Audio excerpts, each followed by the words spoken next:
Okay, my next book, and this is probably not going to surprise you, is Ask and It Is Given by.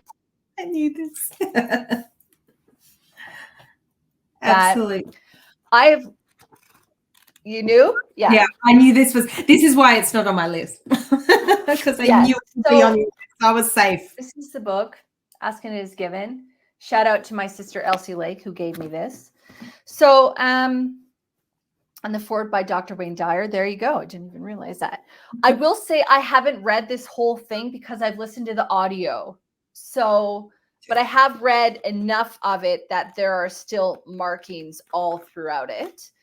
I love Esther and Jerry Hicks's work so much. I have listened to hundreds, I would say probably at least 100 hours of their trainings because I listen on Empower You Radio, and they have so many immersive trainings, including like 14 hours of trainings on different subjects. It's absolutely amazing. Now, if I had all of their physical books here, I may not have chosen this one. I probably would have chosen The Power of Your Emotions, let's say. But this is a really powerful book because the concepts within this book, I feel, are key with understanding how we're co-creating with Source all the time. And I love that when Esther speaks and channels, that she doesn't beat around the bush. She tells you how, like it is. And there is humor in there and wit and clarity. And so I'll choose to read a little section here from page 81. And it's chapter 16, You Are Co-Creating Within a Magically Diverse Universe. And so it just says, if you have the ability to imagine it or even think about it, this universe has the ability and the resources to deliver it fully unto you. For this universe is like a well-stocked kitchen with every ingredient imaginable at your disposal. And within every particle of this universe is that which is wanted and the lack of it. This perspective of abundance and the lack of it is the environment in which focus is possible, and focus activates the law of attraction. If you do not have the ability to know what you want, you will not have the ability to know what you do not want. And without the ability to know what you do not want, you could not know what you do want. And so it is through your exposure to life experience that your natural preferences are born. In fact, these preferences are exuding you. Let me say it again. In fact, these preferences are exuding from you in all moments of every day at many levels of your being. Even the cells of your well-tended to body are having their own experience and are emanating their own preferences. And every preference is recognized by Source and immediately answered with no question. And so what this is really talking a lot about it, and I will say I had a really hard time choosing what section to even share with you because there are so many gems in here that I'm like, even as I read that, I go, was that the right one? But it was the right one because what it's really allowing you to understand is that when we know what we don't want, we know what we do want. And sometimes we think we know what we want, or we feel we know what we want. And then when we get it, we go, that's not actually what I want. This is what I want instead. And it's just understanding that everything that we're putting out there is emanating this frequency and bringing towards us what we're calling forth.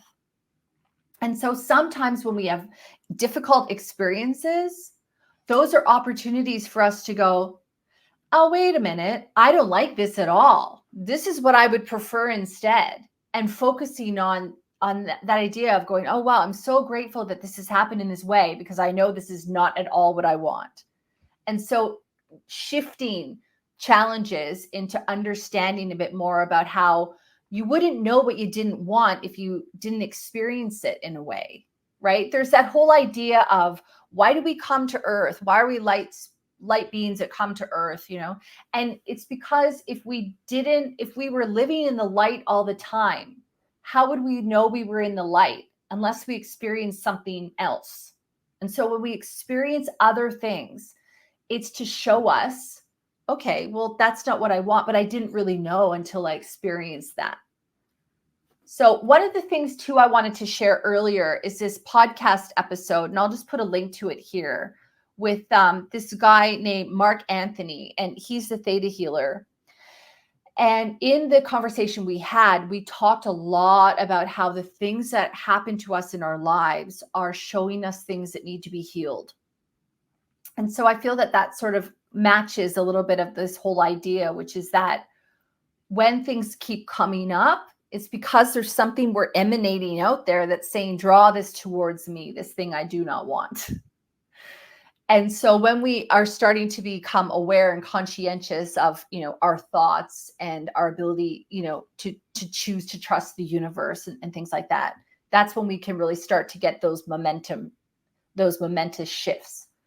And I had a real aha moment in that conversation I had with Mark, because I tend to be somebody who sometimes feels sorry for myself if something's not happening the way I want it, or more of a victim mentality, right? Instead of remembering, wait a minute, I'm choosing to feel sad about this situation where I could see the light. And that just takes an adjustment, a mental adjustment. But I know that it's my nature to worry about things, right? So I have to do a lot of this sort of practice to really deprogram a lot of that mindset or that kind of initial reaction, I suppose.